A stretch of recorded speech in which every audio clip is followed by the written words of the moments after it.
जय जय जय नमोस्तु नमोस्तु नमोस्तु नमो हरिं ताण नमो सिद्धाण नमो हरिं नमो जान नमो सब साओ।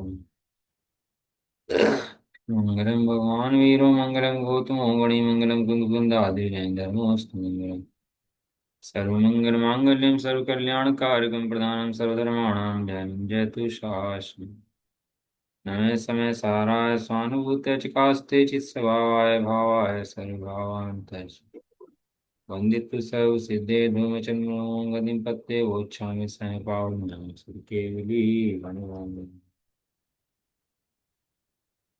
श्री सिमरसार जी ग्रंथ सर्वशुद्ध ज्ञान अधिकार सकल कर्म संन्यास की भावना आचार्य देव भा रहे हैं और हमें भाने की प्रेरणा दे रहे हैं कैसे भाना चाहिए।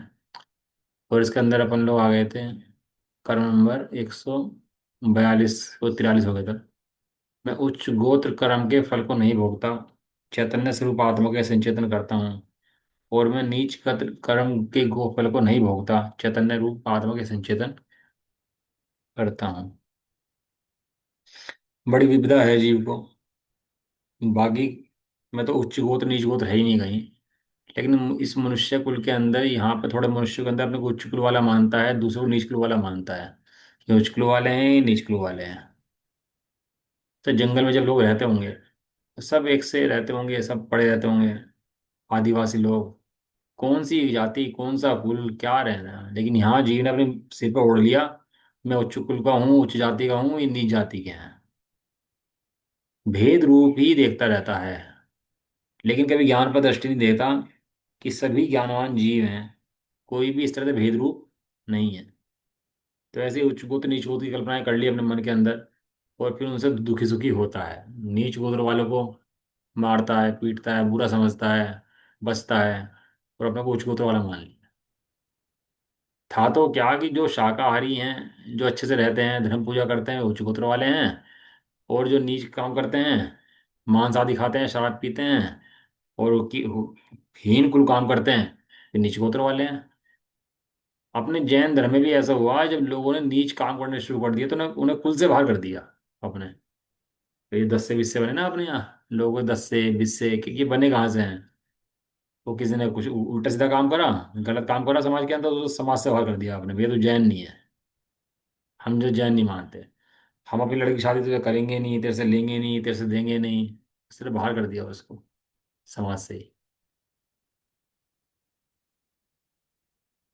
उन्होंने भी अपना अलग मंदिर बना लिए, सब व्यवस्था बना ली अपनी अलग अलग।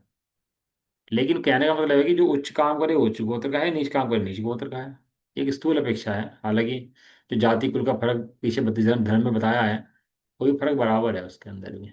जो भगवान आदिनाथ ने वर्ण की स्थापना करी थी ना, कितने वर्ण बनाए थे?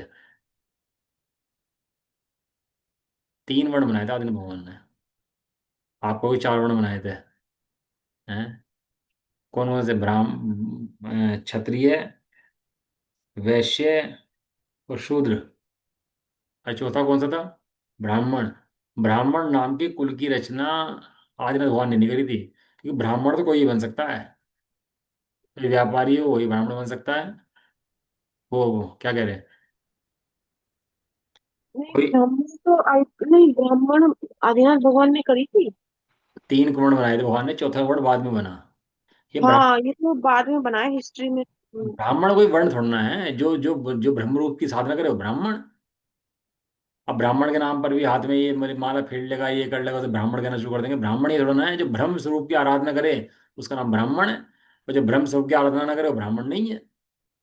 एक ब्राह्मण कोई ऐसा नहीं है कि अलग से कोई जाति हो। ब्राह्मण तो कोई भी बन सकता है।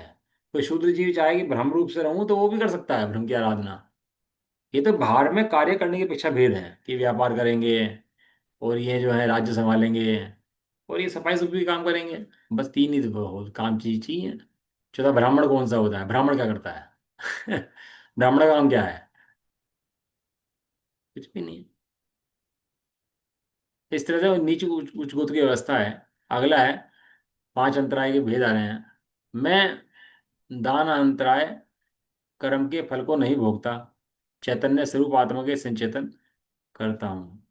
दानांतराय कर्म में दान में अंतराय, कुछ मिल रहा हो कुछ हो रहा हो तो दान में अंतराय पड़ जाए, मैं नहीं भोगता। मैं लाभ अंतराय कर्म के फल को भी नहीं भोगता, चैतन्य स्वरूप आत्मा के संचेतन करता हूँ। कहीं लाभ में कोई अंतराय हो रही हो तो एकदम खेद हो जाता है चित्त के अंदर, कि लाभ प्राप्त होना हो और कहीं से कोई अटकाव दे दे, कोई खुश हो जाए, लाभ व्यापार में नुकसान हो जाए।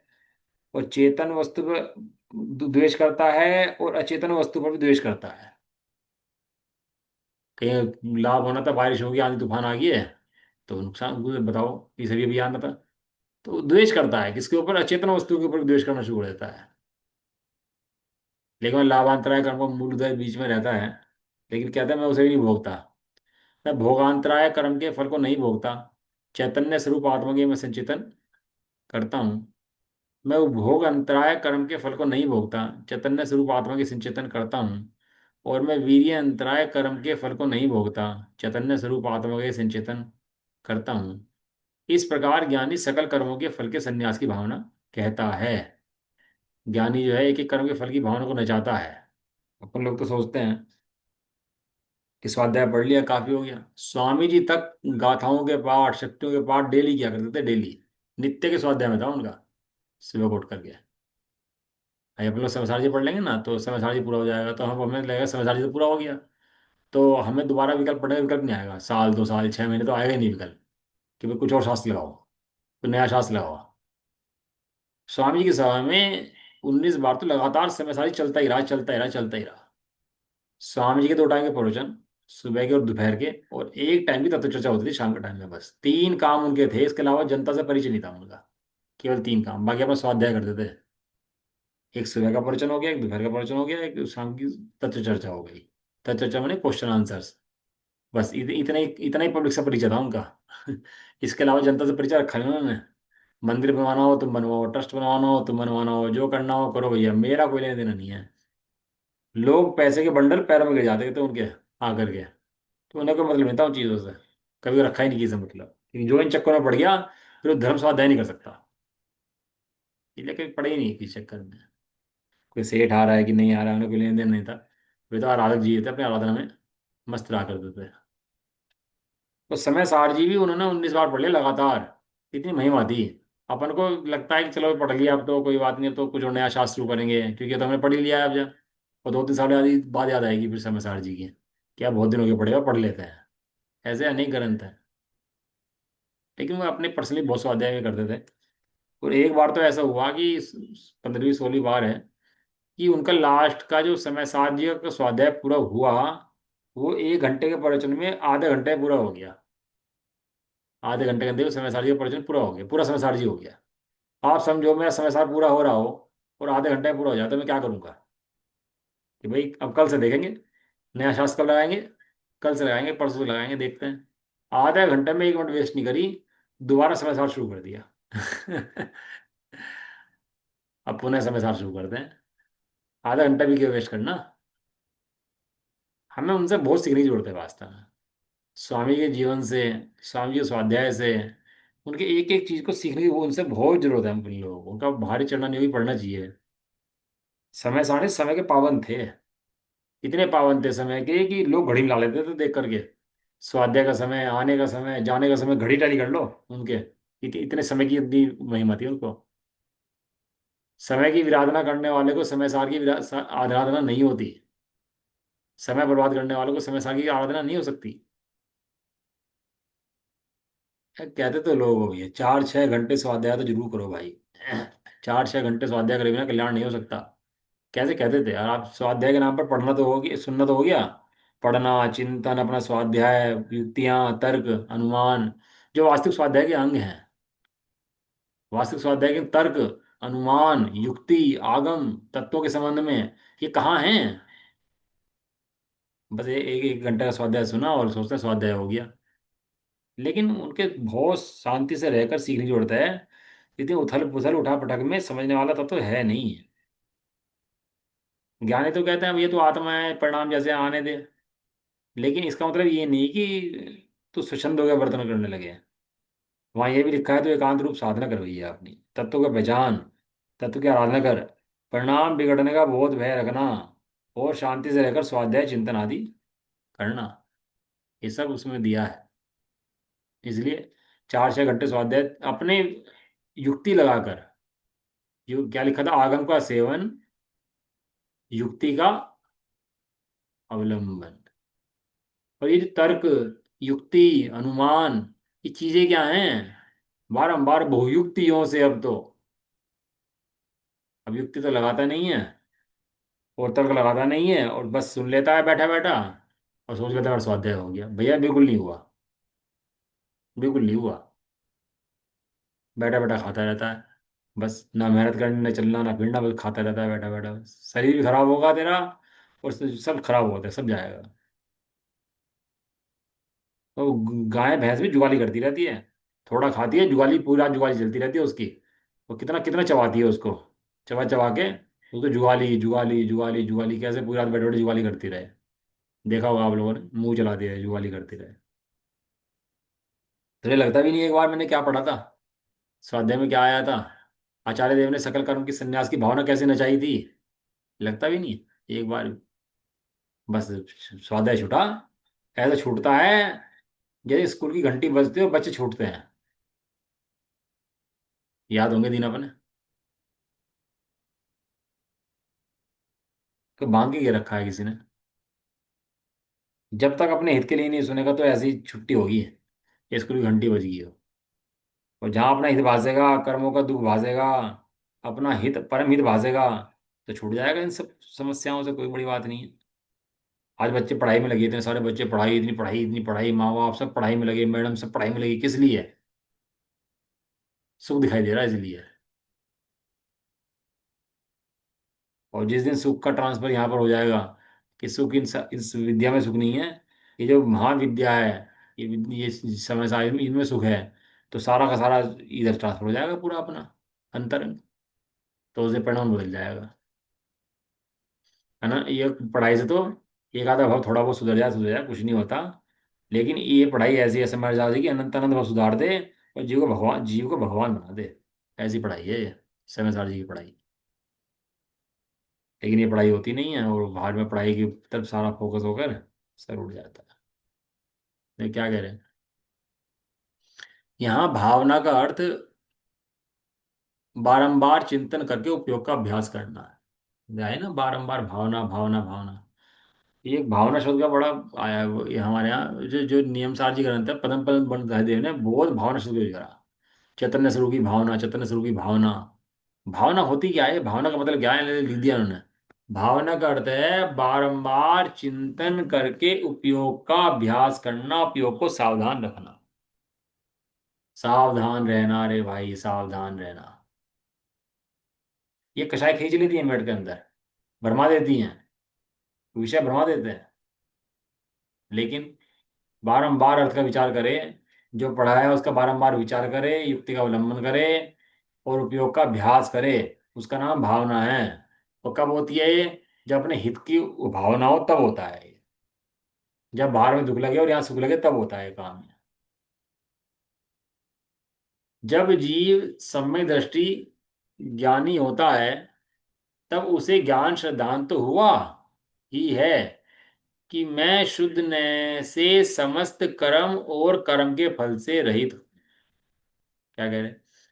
जब जीव सम्यक दृष्टि हो ज्ञानी होता है, तो उसको ऐसा ज्ञान श्रद्धान हो जाता है, भैया ये सकल कर्म जो है मेरे से भिन्न है, मैं सकल कर्मों से भिन्न हूँ। ये कर्म मेरा कुछ बिगाड़ते नहीं है, और कर्मों से सदाकाल पूर्ण रूप से भिन्न रहता हूँ, ऐसा रहता है। देखो कितना बड़ा लिख रहे हैं, परंतु पूर्वगत कर्म के उदय में आने पर, अभी उसने जान लिया है कर्म सत्ता में नहीं है, लेकिन पूर्वगत उदय कर्म उदय के अंदर हैं और खुद की कमजोरी है। मुनिराजों के पूर्वगत कर्म उदय में हैं, लेकिन कमजोरी नहीं है, कमजोर नहीं है। लेकिन यहाँ क्या है कि ये पूर्वगत कर्म उदय के अंदर भी हैं और कमजोरी भी है, दोनों बातें हैं। लेकिन ज्ञान श्रद्धा में कमजोरी नहीं है। ज्ञान श्रद्धा से जानता है कि ये कर्म मेरा सत्ता के अंदर नहीं है, लेकिन फिर भी कमजोरी अपनी खुद की है। कर्म नहीं बिगाड़ते कुछ भी, कर्म कुछ नहीं कहते, खुद की कमजोरी के वशीभूत। कमजोरी मतलब वीर्य अंतराय की कमी। वीर्य हाँ, अंतराय। वीर्य अंतराय की कमजोरी है, बराबर। लाभ तो मिल गया उसको, वीर्य अंतराय शक्ति नहीं है उसको, चारित्र होने की कमजोरी। परंतु पूर्वबद्ध कर्म के उदय में आने पर उनसे होने वाले भावों का कर्तृत्व छोड़कर त्रिकाल संबंधी भूतकाल वर्तमान काल भविष्य काल संबंधी उनचास उनचास भंगों के द्वारा, जो आचार्य देवों ने मेहनत करी है ना, वो ऐसी मेहनत नहीं करी। वो कैसे किस लिए मेहनत करी? जिससे तू समझ जाए और सकल कर्मों की संन्यास की भावना में चाहे, इसलिए इतनी मेहनत कर। इतनी इतनी 28 पेज की टीका लिख दी इन्होंने इसके लिए। उनचास उनचास भंगों के द्वारा कर्म चेतना के त्याग की भावना करके तथा समस्त कर्मों का फल भोगने के त्याग की भावना करके एक चैतन्य रूप स्वरूप आत्मा का ही भोगना शेष रह जाता है। वो सोचता है कि ना, मैं ये भी नहीं हूं, मैं कर्म भी नहीं हूं, मैं फलाना भी नहीं हूं, मैं राग भी नहीं हूं, मैं ऐसा भी नहीं हूं, वैसा भी नहीं हूं। जब भी कहो नहीं हूं नहीं हूं नहीं हूं, तो हूं कि नहीं हूं भाई? मैं कैसा हूं कि नहीं हूं? फिर मेरी सत्ता भी है कि नहीं है? कर्म चेतना मतलब? कर्म चेतना माने चेतना, कर्म फल चेतना, दो चेतना होती है, बताया था ना। एक तो असंगीय को होती है जिनके हाँ मन हाँ ही नहीं होता, एक उसके होती है जिनका मन हाँ। होता है। कह रहे उनचास उनचास भंगों द्वारा ये बताया है कि भूतकाल के आने वाले परिणाम, वर्तमान के परिणाम, भविष्य के परिणाम तेरे नहीं है। तू चैतन्य स्वरूप आत्मा है। क्यों क्यों बच गया? एक बच गया। कौन रह गया? चैतन्य स्वरूप आत्मा रहे। इसलिए चैतन्य स्वरूप आत्मा को ही भोगता हूँ, चैतन्य स्वरूप आत्मा को ही वेदन करता हूँ। अप्पा आप में ही रहियो, आत्मा आत्मा रूप रहो। गाथा में आया आचार्य देव का प्रिय शब्द है अप्पा। अप्पा, अप्पा आप में ही रहियो, आपे में रहो। कहते ना आपे में रहो। ठीक है, आपे में रहो मतलब बहुत फैल रहा, बहुत चल रहा है, आप है मेरे, तो पिटेगा। तो जानता नहीं है। कहते आप है में रहो, आप है में रहो मतलब अपने में रहो। कितना आनंददायी शब्द है, आप है मेरे। और बिल्कुल ठीक कहता है सामने वाला, आप है मेरे भैया। तुम क्या उछल मत कूद मत, ये कर्म घेर लेंगे तेरे को, ज्यादा कुछ उछले कूदेगा तो। एक चैतन्य स्वरूप आत्मा को ही भोगना शेष रह जाता है, इसके अलावा कुछ बचता नहीं है। बचा, सब बच गया। क्या बच गया? मेरा सब कुछ बच गया। और क्या गया? जो मेरा नहीं था वो सब चला गया। क्या खेद है? कोई खेद नहीं। अविरत, देश विरत और परमत अवस्था वाले जीव के ज्ञान श्रद्धान में निरंतर भावना तो भावना तो है ही। और जब जीव अपरमत्त दशा को प्राप्त करके एकाग्र चित्त से ध्यान करे, केवल चैतन्य मात्र आत्मा में उपयोग लगाए और शुद्धोपयोग हो, तब निश्चय चारित्र रूप शुद्धोपयोग से सीढ़ी चढ़कर केवल ज्ञान को उत्पन्न करता है। ये किसका फल है? ये शुद्धात्मा की भावना का फल है। बताया ना किसका फल है? ये शुद्धात्मा की भावना। जो भावना उसने भाई ना शुद्धात्मा की, इस शुद्धात्मा की भावना के फल में केवल ज्ञान उत्पन्न हो जाता है। और भावना मैंने बारंबार चिंतन उपयोग में सावधान होकर अभ्यास करना। वो कब करता है? जब हित का उपाय करता है तब करता है उसका। ऐसे वो जीव जिसने भावना भाई थी वही अपरमत दिशा में साधु अनुष्ठान में जाता है, फिर ऊपर सीढ़ी चढ़ता है और सीढ़ी चढ़कर केवल ज्ञान प्राप्त करता है। यही जीव पूरा चैन बना दी ना उसकी। उस समय इस भावना का फल, जो कर्म चेतना है और कर्म फल चेतना है, उससे रहित साक्षात ज्ञान चेतना रूप परिणमन है, वह होता है। कर्म चेतना, कर्म फल चेतना, ज्ञान चेतना।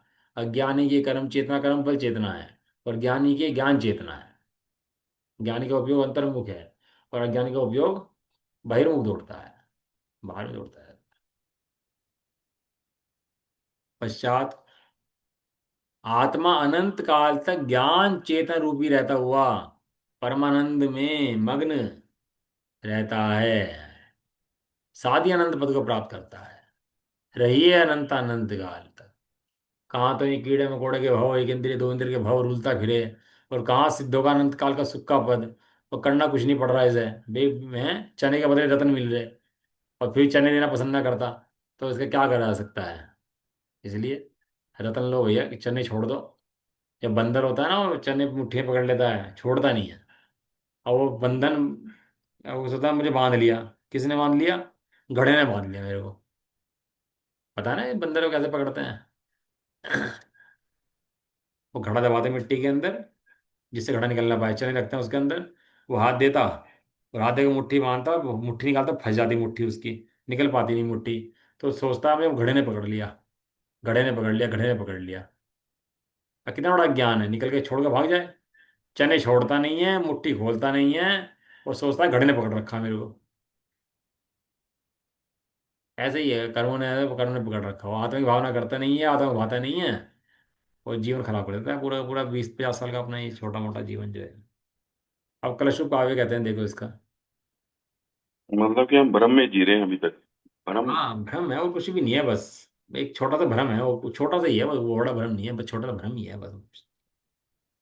इस भ्रम ने ही बांध के रखा हुआ है। हाँ भ्रम। वो भ्रम को दूर करने का उपाय तो भ्रम दूर करना है। निशेष कर्म फल संन्यसनान में सर्व क्रियांतर विहार निवृत्ति वृत्ते चैतन्य लक्ष्मी भजतो वशमात्म तत्त्वम् कालावलीयमशिलस्य वहत्वनन्ता। आचार्य देखो बड़ी करुणा आती है। करुणा किसी किसी नहीं कि दीन हो रहा, दुखी हो रहा, सुखी हो, ऐसे करुणा नहीं है। अरे अपने चैतन्य स्वरूप भी याद नहीं करता, होते हुए भी याद नहीं करता। चैतन्य स्वरूप है, भगवान है, परमात्मा है, लेकिन इस परमात्मा को जानता नहीं है, और नहीं जानते वो विषय में मग्न रहता है। उन्हें ये इसे देख के ही होता है, मतलब बताओ, करुणा आती है जीवों को देख करके कि ये जीव भी अपने आत्मा ध्यान कर ले तो अभी सुख सुख प्राप्त कर जाए। इसी अर्थ का कलश रूप आगे कहते हैं, सकल कर्मों का त्याग करके ज्ञान चेतना की भावना करने वाला ज्ञानी क्या कहता है। जिसे ज्ञान की दृष्टि हुई, जो सम्य दृष्टि हुआ, जो ज्ञान पर हुआ, वो वचन कैसे निकलते हैं उसके, कैसे वचन होते हैं। तो आप सुनना वचन, ज्ञानी के मुंह से तो सकल कर्मों के संन्यास की भावना निकल के आती है, और आत्मा की चैतन्य की भावना निकल के आती है। तो जो अज्ञानी होता है वो तो तरह तरह की बातें करता ही है धर्म के नाम पर। दुनिया उपदेश दे रही है, दुनिया धर्म का ठेका लेके बैठी है। ये धर्म का ठेका, धर्म का कॉपीराइट पेटेंट समय सार के पास है। क्या फूफा जी क्या कहा? कॉपीराइट है समय सार के पास। समझदार के पास कॉपीराइट है। कॉपीराइट है, पेटेंट करा रखा समय सार जी ने धर्म हम्म, का। और बाकी कोई बना रहा होगा तो नकली बना रहा होगा। सही बात है। असली धर्म कहीं मिलता है तो समय सार के अंदर मिलता है। कॉपीराइट है ना। अब है हाँ, तो है। कर्मों का उल्लेख तो इसलिए दिया ना कि कर्म क्या चीज है और हम कैसे बंधे हुए हैं इस भ्रम में। अरे इन्होंने शुद्धात्मा स्वरूप दिखा दिया इसके अंदर, गायक का स्वरूप दिखा दिया इसका। कहने सकल कर्म के फल का त्याग करके ज्ञान चेतना की भावना करने वाला ज्ञानी कहता है कि पूर्वोक्त प्रकार से, जैसे बताया है एक ही कर्म के बारे में, सकल कर्म के फल का संन्यास करने से, संन्यास करने से सन्यासी हो गया भैया, हमने संन्यास धारण कर लिया। संन्यास का मतलब पता है आपको क्या होता है? ज्ञानी सन्यासी है, और अज्ञानी संन्यास लेता हुआ भी सन्यासी नहीं है, परिग्रहवान है। बिल्कुल ठीक बात है। कैसे संन्यास कहते किसे हैं? दृष्टि में आत्मा आया नहीं है, संन्यास कैसे हो गया? दृष्टि में कर्मों से रहित आत्मा आया ही नहीं, तो संन्यास किस बात का? अभी तो कर्मों को अपना मानता था, अब कर्मों को छोड़ के ये मानता है कि मैंने कर्मों को छोड़ा, मैंने कपड़े छोड़े, मैंने खाना छोड़ा। तो छोड़ा कैसे भाई? तू ग्रहण करेगा तो छोड़ेगा, अब ग्रहण करता ही नहीं तो छोड़ेगा कैसे? जब स्वरूप की बिल्कुल। ऐसी साधना करता है तो बिल्कुल संन्यास करना। संन्यास कहते सकल कर्म के फल का संन्यास करने से मैं चैतन्य लक्षण, जिसका लक्षण चैतन्य है, जिसका लक्षण आनंद है, ऐसे आत्म तत्व को, ऐसे आत्म तत्व को अतिशयतया भोगता हूं। अतिशय क्षेत्र देखिए आपने, तेज क्षेत्र, अतिशय क्षेत्र है भैया, ये अतिशय क्षेत्र है, ये अतिशय, अरे अतिशय क्षेत्र तेरा आत्मा है। तेरे आत्मा के अलावा अतिशय क्षेत्र कोई दूसरा है ही नहीं जगत के अंदर। यहाँ से प्रतिमा निकल गई थी, यहाँ पे उपसर्ग हो गए थे, यहाँ ऐसा हुआ था, ये कुछ अतिशय क्षेत्र नहीं है। अरे चैतन्य मूर्ति आत्मा को देखता है, ये अतिशय है, इससे बड़ा अतिशय कोई नहीं है। लेकिन ज्ञानी ऐसे अतिशय जानता नहीं है आत्मा का अतिशय को, तो आत्मा की प्रभुता जानता नहीं है, आत्मा की महिमा जानता नहीं है। बाहर में तीर से ढूंढता पड़ता है, बाहर में अतिशय क्षेत्र ढूंढता फिरता है, बाहर में सिद्ध क्षेत्र ढूंढता फिरता है। बाहर में त्याग में धर्म ढूंढता फिरता है, भोजन त्यागने कपड़े त्यागने में धर्म ढूंढता फिरता है, खुद भी ऐसे मानता है और दूसरों को भी ऐसे बनवाता है। हम्म,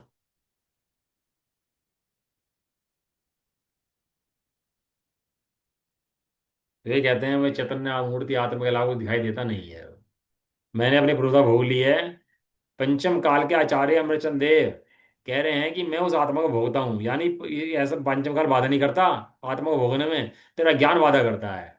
तेरा ज्ञान के अंदर जो है ना पंचम काल है, यही बाधा है। तेरे ज्ञान के अंदर कोई पंचम काल नहीं है।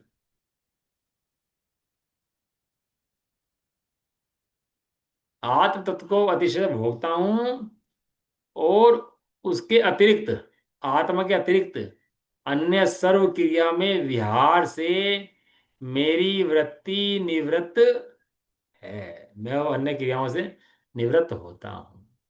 ये ज्ञानी जन भी या मुनि जन भी आहार आदि तो करते हैं। ये कैसे करते हैं? आहार करते हुए भी नहीं करते। कौन कहे कि आहार करते हैं कि नहीं करते? कौन जाने?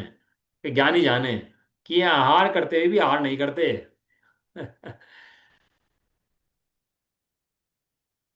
तब भरत चक्रवर्ती मुनिराज को आहार दे रहे हैं, और वो लिखा कि भरत चक्रवर्ती मुनिराज के आहार में, हाथ में आहार दे रहे हैं, और मुनिराज शरीर को आहार दे रहे हैं।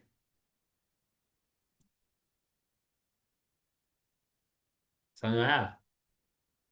आत्मा नहीं आहार लेता, ये जानते हैं।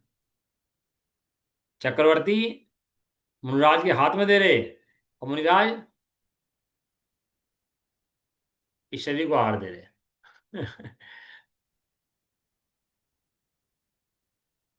इन सब क्रियाओं से मेरी निवृत्ति है, मैं इन क्रियाओं को भोगता नहीं हूं, मैं चैतन्य मूर्ति आत्मा हूं। अर्थात आत्म तत्व के उपभोग के अतिरिक्त अन्य जो उपयोग की क्रिया विभाग रूप क्रिया हैं, उसमें मेरी परिणति विहार प्रवृत्ति नहीं करती है। बच्चों को स्कूल भेजते हैं ना शुरू में, जब बच्चा शुरू शुरू में स्कूल में, प्ले स्कूल में एडमिशन कराते हैं, तो जाता है बच्चा। तो कैसे आता है बच्चा स्कूल के अंदर? क्यों जानते? बच्चा स्कूल में कैसे आता है, देखा आपने कभी? स्कूल तो जाता है, ये बात तो बराबर है। जाता जबरदस्ती कैसे है? जबरदस्ती जाता है। खींच के, तान के, रो के, धो के, मर के। डांट पीट के सब भेजा यार। वो बहानेबाजी देखो उसकी, मुझे बुखार हो रहा है, मेरा मन नहीं कर रहा है, मैं तो ये, कितने बहानेबाजी उसकी है, और कितनी अटकलें हैं। अब मुनराज ने आखिरी ले लेते हैं, आहार लेने से पहले। ये वही है बहानेबाजी। कहना ना लेना पड़े बढ़िया है, छोड़ो।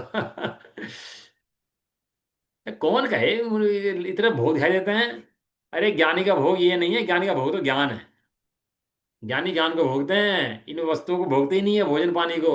ये तू समझता है, और छोड़ करके तू समझता है ना मैंने छोड़ा, ये भी भोगना है।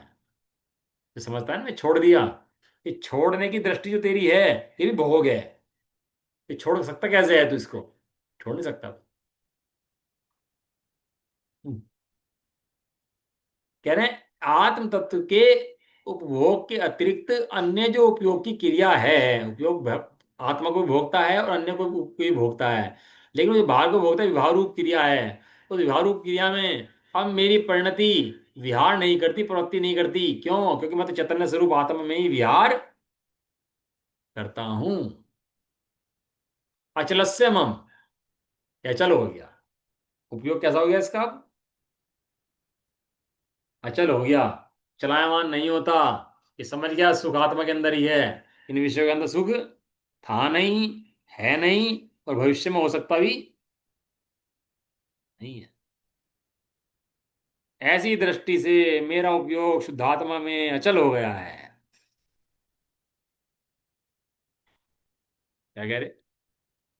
अचलस्य मम, इस प्रकार आत्म तत्व के उपभोग में अचल, ऐसे मुझे यम काल आवली, यह काल की आंवली जो कि अनंता प्रवाह रूप से अनंत है, वह आत्म तत्व के उपभोग में ही बहती रहे। उपयोग की प्रवृत्ति अन्य कभी, अन्य में कभी भी ना जावे। जब बच्चा सोच रहा था ना घर में रह जाऊं अच्छा है, घर में खेलूं, स्कूल ना जाना पड़े अच्छा है, ऐसे आचरण से बाहर आते हैं, ये मेरी प्रवृत्ति आत्म तत्व से बाहर कहीं ना जाए, आत्म में ही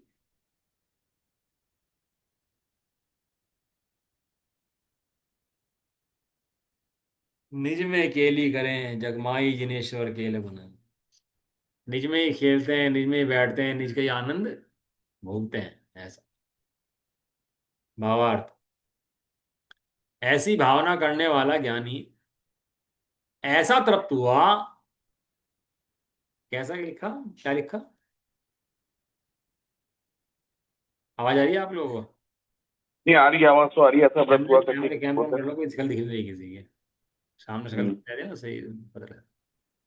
ऐसी भावना करने वाला, आत्मा की भावना करने हम्म, वाला ऐसा तृप्त हुआ कि भोजन हम्म, ना मिला हो ना किसी को 10-5 दिन से, और मीठे पकवान का, उसको व्यंजन का भोजन मिल जाए, तो क्या बोलता है, मैं ऐसा तृप्त हुआ, भाई साहब मजा आ गया।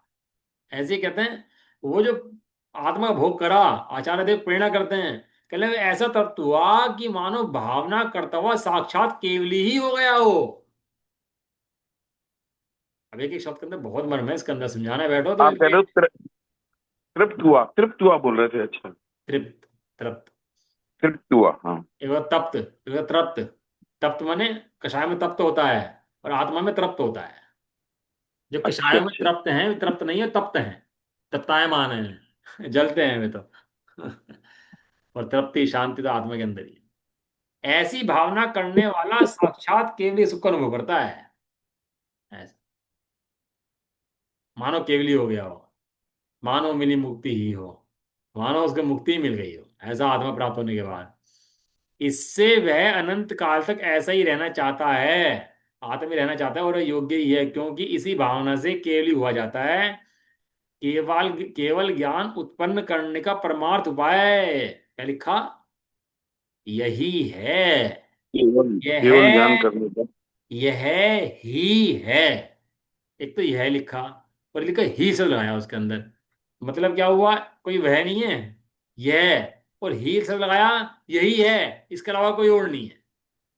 केवल केवल यही है, केवल यही है। केवल ये शुद्धात्मा ही तेरी मुक्ति के उपाय का कारण है, इसके अलावा तो लाख उपाय कर, तू लाख करे चतुराई, खूब उपाय कर, खूब चतुराई कर, तो भी तेरा जन्म पुण्य का फेर मिटने वाला नहीं है। नहीं नहीं है। और शुद्धात्मा की आराधना करे तो तेरा जन्म मरण क्षण में नाश हो जाए, क्षण में विध्वंस। ऐसा है इसकी महिमा, चिंत्य महिमा आत्मा की। देख कैसे महिमा गाते हैं आचार्य देव। केवल ज्ञान उत्पन्न करने का परमार्थ उपाय भी यही है। बाह्य व्यवहार चारित्र इसी का साधन रूप है, और इसके बिना व्यवहार चारित्र शुभ कर्म को मानता है, वह मोक्ष का उपाय है। आदमी हो तो परछाई है, और आदमी के बिना परछाई भूत होगा भाई कोई। परछाई किसकी है, आदमी कब है, जब आदमी है। ये निश्चय है सो व्यवहार है। व्यवहार परछाई है कब, जब वो निश्चय है तब। और निश्चय ना हो वहां पर तो कहना कोई परेशानी नहीं, भैया तू करता रहे, शुक्र मानता रहे, संसार में ही डूलता रहना। यह मोक्ष का उपाय नहीं है। मोक्ष का उपाय शुद्धात्मा की भावना ही है। और भावना भाव मोक्ष पाओ, भावना भाव मोक्ष पाओ, सीधा गया। चलो अगला कलश कल पढ़ेंगे इसका, है ना, फिलहाल आज इतना ही करते हैं इस। बहुत और बाकी दो बहुत। कलश और भी हैं इसके ऊपर तो पढ़ते हैं। अच्छे मतलब आचार्य रामचंद्र देव ने तो कमाल रखा है इसके अंदर। ऐसा ढा रखा है गजब, इन्होंने तो नचा रखी है पूरी भावना, आचार्य रामचंद्र देव ने। ज्ञानी जन तो आप ज्ञान तो मिल भानु जाए, बन। ज्ञानी जन को ज्ञान मिल जाए, भावना ना नचे, तो फायदा क्या है, भावना तो नाच। सही बात है। कोई भी भोग भोगते हो तो मजे तो लेता ही नहीं, लेता उस भोग के, ये बिना मजे की भोग ले लेता है। कहीं भी बिल्कुल ठीक बात है। घूमने जाता है, खाता है, क्रिकेट का मैच देखता है, कुछ भी मोबाइल देखता है, तो मजे के लिए तो करता है। और धर्म बिल्कुल ठीक बात आगे होगा कि भाई हमें तो बस ठीक है भैया धर्म पढ़ लिया, अब मजा कहाँ है, मजा दिखा, है। आनंद आनंद आनंद तेरा के लिए आनंद करता है, कहाँ है, आनंद के तेरा लिए। सुख कहाँ है, वो दिखा। वो तो दिखता नहीं। और बस मैं ऐसा हूँ, मैं ऐसा हूँ, बस मैंने तो धर्म पढ़ लिया, पढ़ लिया, अरे मजा दिखा, मजा। हम आनंद को स्वाध्याय आनंदित कहते होने के हैं। लिए। हम आनंद को आनंदित होने के स्वाध्याय लिए कहते करता है। हैं। आनंद लिया सो स्वाध्याय करा, आनंद नहीं लिया तो स्वाध्याय नहीं करा, मानते ही नहीं, स्वाध्याय पूजा करी। आनंद का नाम ही सही बात। स्वाध्याय है, आनंद का नाम ही पूजा है। पूजा है। सही में बहुत बढ़िया। अगर अंतःकरण में आनंद है ना, तो सही में पूजा है। अरे उछलता है अंतरंग, भले ही बाहर में हंसते हाँ, दिखाते हैं, अंतरंग में शांति और उछलाव और प्रसन्नता एक अंदर में लगी रहती है। मुक्ति मार्ग के प्रति जैसे मुक्ति मिलता है, तो अंदर में उछाला, अंदर प्रसन्नता, उसको संसार से निकलने का सुख, वो अलग ही जाति का होता है। आत्मिक सुख उसको अंतरंग से अलग ही जाति का होता है। उस जाति का वर्णन कोई करने में समर्थ नहीं है। तो इंद्र धरणेन्द्र विषयों का सुखी जीव वर्णन करना चाहे, तो उस आनंद का वर्णन कर सकता नहीं है, बिल्कुल ठीक बात है। क्योंकि आत्मा से उत्पन्न हुआ सहज आनंद है वो सहज सहजान है। आनंद रूप अवस्था है। विषयों की जो सुख है वो पराधीन है, आकुलता वाला है, दुख स्वरूप है। और आत्मिक सुख सहज रूप है, आनंद रूप है, निराकुल है, आनंद अचल भी है। सहजता के साथ। आनंद सहजता के साथ। अचल है, निशंकित है। ऐसा जो आनंद आत्मा को ठीक है। उठता है ना, उसका वर्णन करने में इंद्र धर्मेंद्र जिनेंद्र समर्थ नहीं है। जिनेंद्र तो भगवान तो है, लेकिन इंद्र धर्मेंद्र आदि कोई समर्थ नहीं है उसका वर्णन करने में। सो इंद्र बिल्कुल ठीक नाग बात है। नरेंद्र वाय मिंद्र के नाही कहो। बताओ कहाँ आया। क्या? ये मुझे नहीं पता। तो इंद्र नाग नरेंद्र वा अहमेंद्र के नाही कहो। कहाँ आया बताओ। छठा नाम आया, छठी दाल में। जो आनंद हुआ है आत्मा में रमने के बाद, वो इंद्र को नहीं है, धरेंद्र को नहीं है, नागेंद्र को नहीं है। वो किसी भी किसी ये इंद्र विंद्र नाम है किसी को नहीं है। जो आत्मिक सुख के अंदर आनंद है वो किसी को हो सकता नहीं है।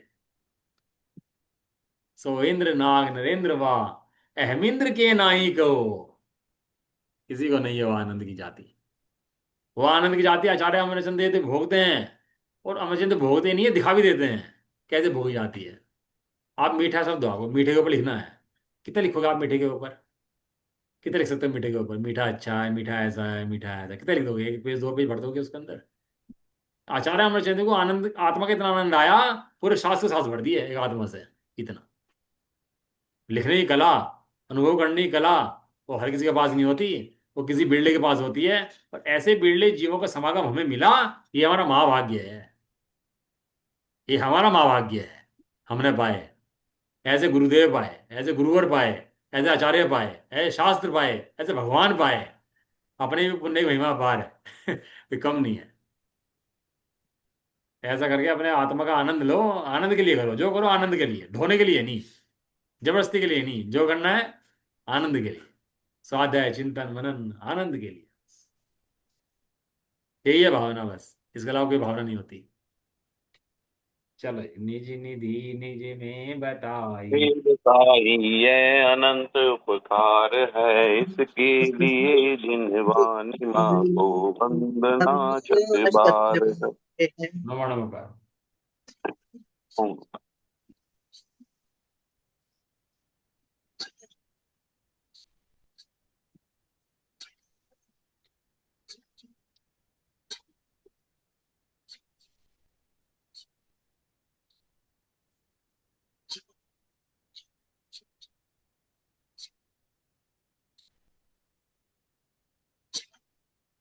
जय बोलो अश्विनी माता की।